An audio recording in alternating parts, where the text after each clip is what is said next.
Hey guys, welcome back to Magic TV. My name's Craig. It is 9 o'clock on a Monday, which means it's time for a 5x5. Now, if you haven't seen the format before, it's very, very simple. I spend 5 minutes talking about 5 different topics. There is a countdown timer at the bottom of the screen. It counts down from 5 minutes to 0. When the countdown hits 0, I move on to the next topic. It's always quick, it's always snappy, and you never know what you're going to get.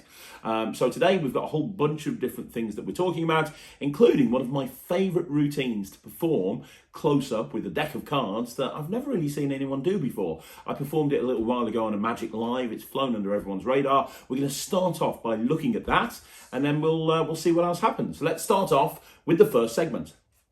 So one of my favourite tricks to perform at gigs in the real world is collectors, and I'm actually going to be doing a video soon on the best collectors routines of all time, but I wanted to highlight to you a collectors routine that I don't see many people doing anymore. Now, this is a JC Wagner collector's routine. I remember learning this off, I think it was his A1 multimedia DVD. I've got it in my library over there, but I'm pretty sure it was in one of his books. I like to think 7 Secrets, possibly.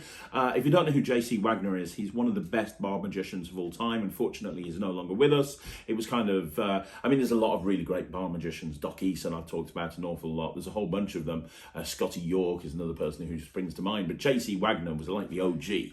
And this routine is great because it combines collectors with a sort of a twisting the aces style routine. There is so much magic that happens in about 3 minutes. You know, like when you're doing restaurants and you're doing table hopping and you have to squeeze as much magic in as possible because you're having to go really quickly between tables. This is the perfect trick to do because in the space of like 3 minutes, you've got like 55 million magical moments and you've found 3 selected cards, and it's a really fun, engaging routine as well. So I want to perform it to you. I want to bring it to your attention. Guys, let's do a full performance of Twisted Collectors by JC Wagner. So you're going to help me with a card trick. Is that all right, Sarah? Yeah. Amazing. So I've got a deck of cards. Now, before we start this amazing card trick, I'm going to take out 4 cards. And the 4 cards I'm going to take out are the 4 kings. So the King of Clubs, the King of Hearts, the King of Spades, and the King of Diamonds. And you will see why I take those cards out in a little bit. But the 4 kings are going to start off over there. Now, you're going to pick one of these cards. There's 52 cards in this deck. You're going to pick one of them. And obviously, you're behind the camera. So I'll tell you what, I'll do this and just say stop. Stop. Right there? Mm-hmm. That one there. Let's do it again. Say stop. That one there that you can't really see. That one there? No, next. No, that one there? Other way. That one? Other way. That one? That one there. Okay. And one last one? Stop. That one there? Yeah, that's fine. Perfect. So your job is to try to remember the 3 cards. So I'm going to show them to the camera. Can you try and remember them as best as you can? Yes. You got them? You got them? I'm just thinking of, yeah, I got them. Knowing my wife as well as I do, she's probably writing them down on something. But it doesn't really matter. As long as you remember the 3 cards, that's fine. I struggle to remember one. Don't ask me 3. I'm going to leave the 3 cards into the deck, and I'm just going to give them a few cuts, a few shuffles. Later on, when I dramatically say, this is your card, if you got I don't know, it loses its impact slightly. So please try to remember. That would be amazing. Anyway, I'm not going to find your cards. I don't need to find your cards. They're in the middle of the deck. I don't know where they are. I don't care where they are because I have the kings. Do you remember I took the kings and put them to one side at the beginning? Okay. The reason I did this is because the kings are the most magical cards in the pack. And I'll prove it to you. So we've got the King of Hearts, we've got the King of Spades, we've got the King of Diamonds, we've got the King of Clubs. These 4 kings can find any card. And I'll prove it to you. They're going to find your cards. But before they do, let me show you why they're so magic. Okay? So look, if I start off like this, obviously the 4 kings are face down, right? Mm-hmm. Now watch, I'm going to turn 2 of the kings face up. So we've got 2 kings face up, 2 kings face down. The face down ones are in the middle. But if I turn everything over, you've got the 2 kings face up in the middle, 2 other kings face down. Until I give a little twist. Now, when I give a little twist, what happens is all of those kings turn face down. It's kind of weird. I'll do it again. Okay. If I turn one of the kings face up like that, give it a little twist, what happens is all of those kings turn face up. It's kind of crazy. Now, when I do this, people say, you're going too fast, slow down. So I'll go really slowly for you, 1 king at a time. The first king looks like that. That would be the King of Hearts. The next king looks like that. That would be the king of diamonds. That leaves the two black kings. They're the hardest ones, but if I give a little twist, that one should be done. Let's have a look. Yes, there's the king of clubs, and the king of clubs is the last one. Let's pop it in face up into the middle. You wait a second, you give it a shake, you wait a second, and when you shake, let's have a look. All of those kings have turned face down, which is a pretty good trick, right? Not good, not bad trick. But all I'm doing here is proving how magical the kings are. Let me see if I can find your cards, because if any of the cards in the deck can find your cards, it's the kings. Watch. Somewhere in here are your three cards. We lost them into the pack. If I just touch the kings to the deck and snap, look at this. Now, there's three cards in between the kings. Okay, yeah. One card here, and one card here, which wouldn't mean anything if these three cards weren't your three cards. The 10 of hearts, the 7 of diamonds, and the 5 of spades. They are my cards. There you go. So one thing that I like to do on these 5x5s is give you a sneak peek of interviews that are coming up in the not too distant future. And an interview that's coming up very, very soon is with a guy called Paul Roberts. Now, if you don't know who Paul Roberts is, and a lot of people might not know him, he started off life working with Mark Mason at JB Magic in Blackpool, and he's since gone on to become a very, very busy corporate performer, close-up performer, stand-up performer. He's bought some DVDs out in the past, which are really, really good. His chair routine, which is kind of his variation on the Paul Harris chair routine, is just absolutely brilliant. I've worked with him on stage a few times, actually. And I like to bring to your attention people on this channel who you might not have seen before. So I'm really excited to bring you the Paul Roberts interview. It's going to be coming soon, but this is going to be a sneak peek of the interview. So let's have a look at the sneak peek of the Paul Roberts interview that will be dropping soon on Magic TV. There's a few things I do, really. Sometimes I'll walk over and I'll give a nod to the people closest to me. And then when the other two are talking at the back of the table, sometimes I'll just like point and to these people, and I'll point to the people at the back, and they tell them to be quiet. And I turn away, and then I look back right at the time. Sometimes I'll go up and I'll say, "Good evening, table 17. My name is Paul. I'm your magician," which makes it very personal to them. I say, if you like what you're about to see, just go wild. If you don't like it, go wild. We're going to have a good time. Just energy. I don't know. You need the glow. You need that glow around you. You need to just work and work and work.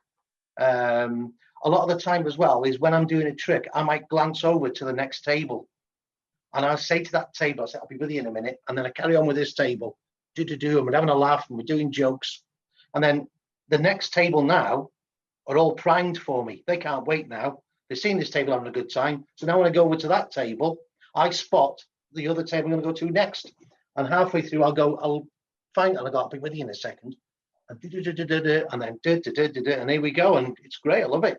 Easy. Sometimes if I'm there early, when people are walking into the function room, I stand by the door and I say hello to everybody right at the door where they all walk in. They don't know who I am. So when I walk over to their table after, they go, "Oh, we didn't know you were a magician. We thought you were." Anything to just just be able to talk to people. So I don't know. I've seen magicians circling tables and scared to go in, and just, I don't know. I just do it. I don't really think about it anymore. Yeah. I mean, what about yourself? You just go in there and you just you've got the glow. You've got there's the energy about you.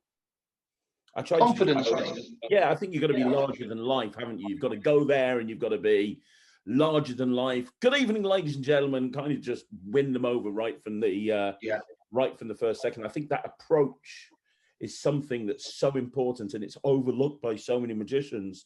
They spend more time thinking about what's the next trick that they need to do, whilst in reality, the hardest part is winning the audience over, because if they're not bought into you, they're not going to listen to you, and you can do the greatest tricks in the world and they don't care.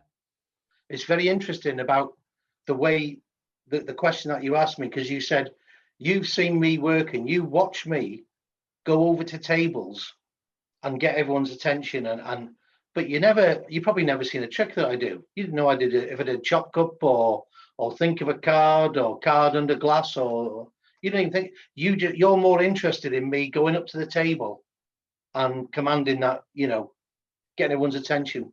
And it's quite strange how we think when you're a full-time pro, you know, you don't really care what tricks the other ones are doing. You just want to see. Yeah, that's very interesting, though. For me, tricks aren't as important as seeing people's attitude. Although, having Yeah. said that, I mean, you do have to say, when you actually start doing tricks, the opening trick is very important, because that's what's going to establish your credibility. That's what's going to get people to go, oh, okay, this guy is actually really good. What's your opening trick, Paul, generally? Varies all the time. Sometimes it might be chop cup, but it's hard if there's a centerpiece. And then sometimes I get people to stand up who can't see, but then it's a little bit of effort for them then.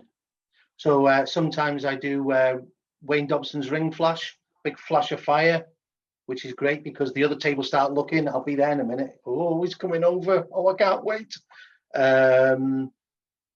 Sometimes I'll say, does anybody know this woman here, this lady here? And then it gets everyone's attention. And then I say, she's been doing magic now for the last 10 years. And I say, sir, just think of a card. Have you got one? A red card, a diamond? You can say, no, if I'm wrong. And for the first time, name your card. He says 9 of diamonds and a classic faucet on the woman. So you guys know I love books. I absolutely adore books. I think that some of the best routines you can learn are out of books, especially books that are a little bit forgotten. The reason I bring this to your attention is I want to actually talk to you today about the magic menu. I was on a Facebook group the other day and I was talking to people about restaurant magic. And somebody said on there, oh, there's no good sources for restaurant magic. And I was like, what about the magic menu? They'd never heard of the magic menu. Now, what the magic menu was a magazine, a monthly periodical that ran for 10 years. And it was specifically about bar magic and restaurant magic. And it was incredible. And they bought out, after the magazine ceased publication, they bought out several hardbound books, which were all of the magazines put together. And some of the material in there is absolutely incredible. It really is. Well, a lot of people have got all the main magic menu books, but a lot of people miss out and forget about this one.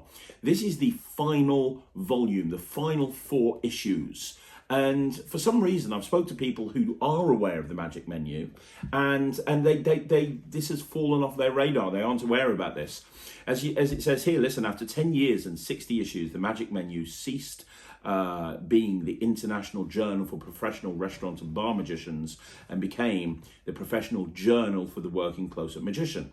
Here you'll find the 11th and final volume of the magic menu, all 4 greatly expanded issues published with new mission statements, Jim Sisti and Andrew Pinard, blah blah blah blah blah blah blah blah. So yeah, the final issue it was designed for more close-up workers in general instead of bar and restaurant magicians. This is absolutely brilliant. There's comments in here by people like David Acker, Paul Green. If you don't know who Paul Green is absolutely brilliant. He is the quintessential close-up worker.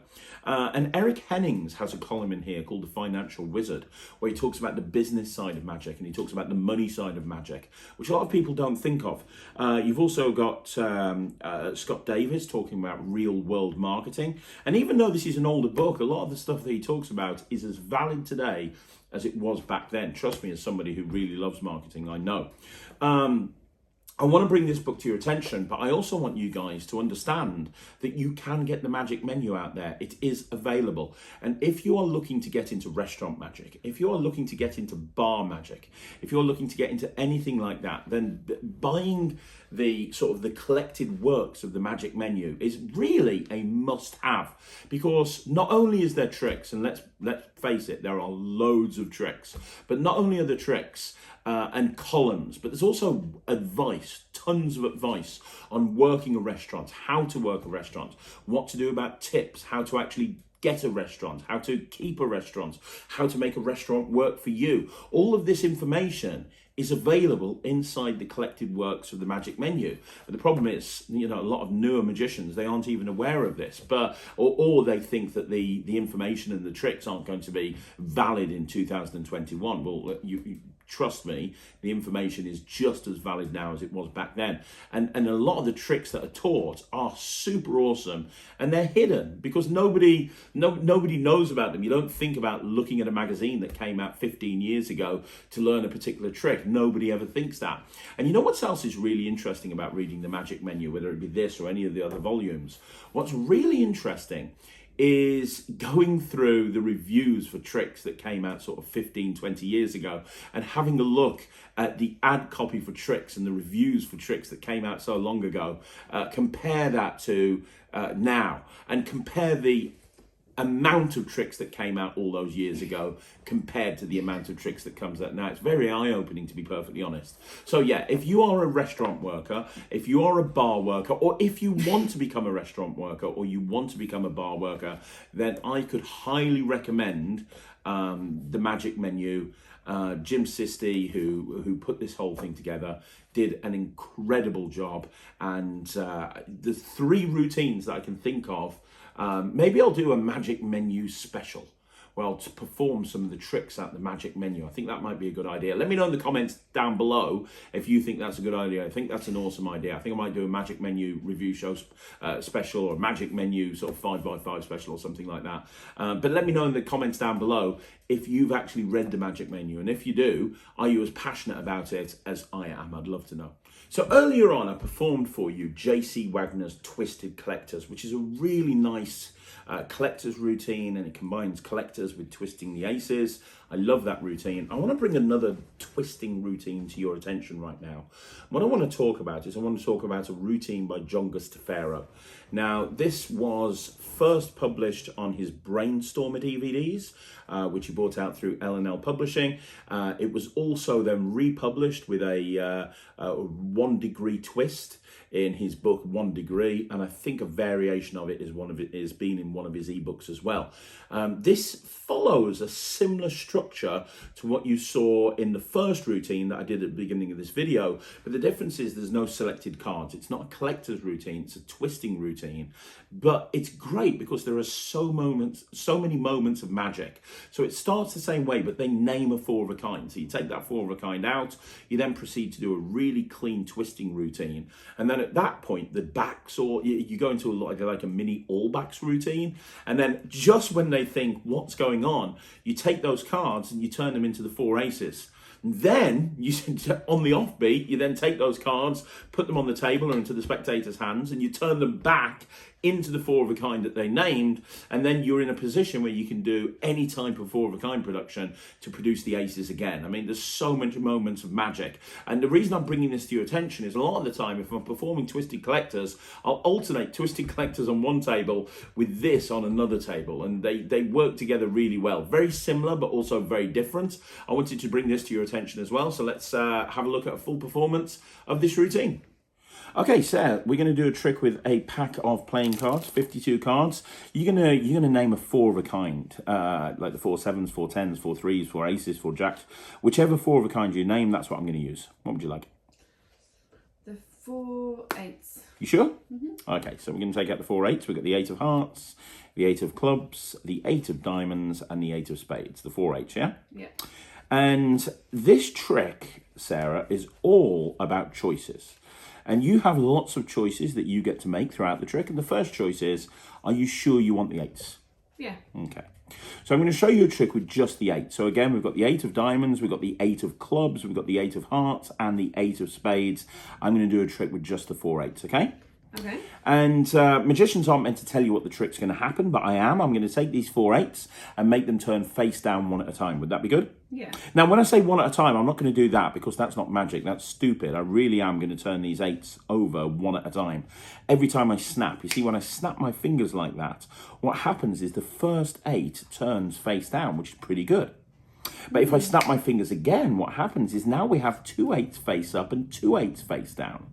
Now, every single time I do this, people aren't really sure what's happening, and they start watching really carefully at this point, which you can do. It doesn't matter how closely you watch, you'll see that next 8 turn face down.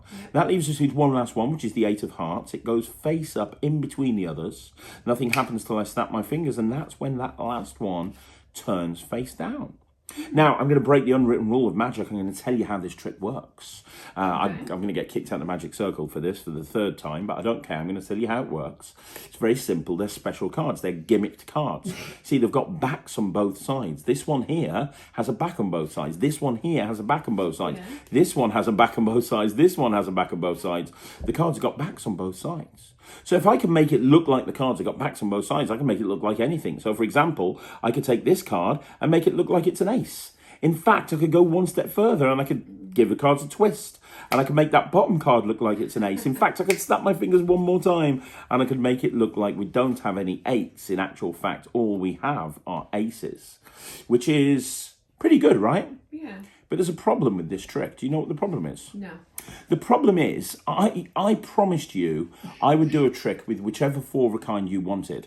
And you said that you wanted eights, didn't you? Yeah. And there's me doing a trick with the 4 8. I feel bad. So I'll tell you what I'm going to do. Watch. 1, 2, 3, 4 aces. Yeah. I'm going to do this from a distance. I'm just going to snap like this. And when I do, that's when they turn back into the 8. So the question is, Sarah, where are the aces? Well, if I just give the cards a few cuts, the first ace turns up right there. We'll give the cards another cut, and the next ace turns up there. That's the 2 black aces. And if I want to find the 2 red aces, it's super easy. It's barely an inconvenience. It's literally a couple of cuts, and they're the aces, and that is the trick. Okay, so guys, I want to do a review now of a particular product that you might not have seen before. Now, this is a download. It's by Chaim Goldberg, and he's joined on the project with Assi Wind, and it's called Cubism.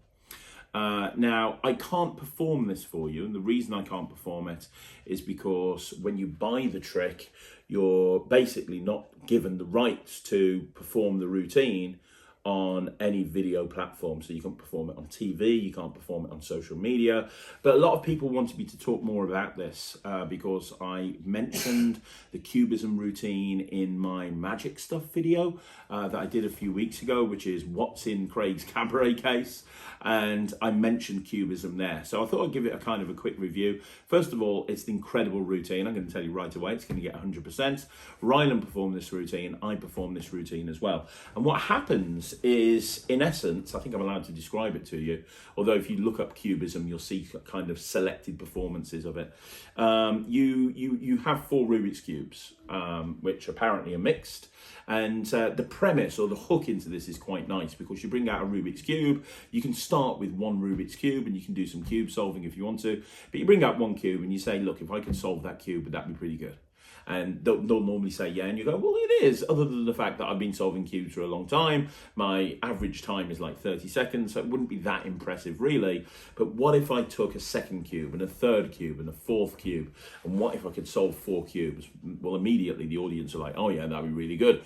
Yes, but I'm going to do it blindfolded. And you then put a blindfold over you, and you say, so I'm going to do it blindfolded, and I'm going to do it in less than a minute. And then what you tell the audience is you say, here's what's going to happen. You pick somebody out from the audience and you say, I'm going to get you to say go. When you say go, I'm going to start mixing up these cubes, and I'm going to try and go as fast as I can. When I say stop, and what I want you to do is count down for me if you can, please. That would be great. And I want you to count up. So you're going to go 1, 2, 3. And when I say stop, I want you to stop counting straight away. And my goal is to try and do 4 Rubik's Cubes in less than 60 seconds.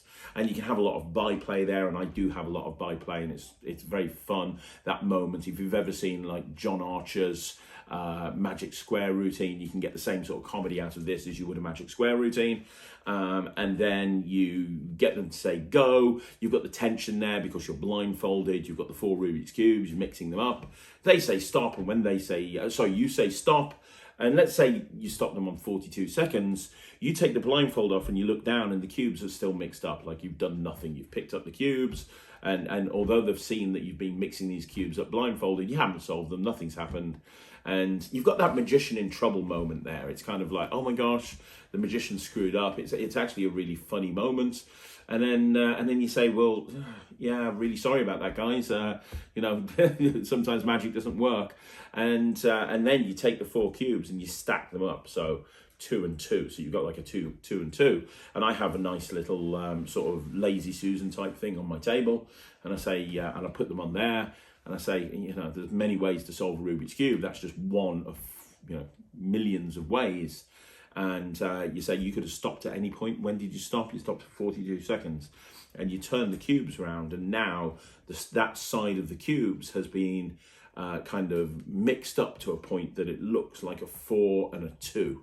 And immediately the audience see that, and it kills. It absolutely kills. It kills at a live gig, but it also kills virtually. I was doing this in my virtual shows like all of the time. It's great because you can just put 4 cubes down, and it's as good as a virtual gig show as it is at a live show. The other thing is you can do it if you wanted to. You don't have any angle problems. There's no lighting considerations. There's nothing like that. So if you want to do it at a table, you can do like at a big table. So you're there and you do it at a big table. You're going to have to take 4 cubes around with you. To be honest, I don't. I do it in parlor, I do it in cabaret, and I do it in virtual shows. But it's one of those routines that are right place, right time. It's great. So you do need to have some cube ability, not much, but you do need to have a little bit of cube ability. Being able to do a false mix with a Rubik's Cube would definitely help. You don't need to solve it, although honestly, I think if you're going to do Rubik's Cube magic, you should be able to solve Rubik's Cube. But other than that, it's actually really easy to do. So it's a download. It's available from Hein Goldberg and Atty Wind. And yeah, it's highly recommended. I do it all the time. It's $100 and it's 100% from me.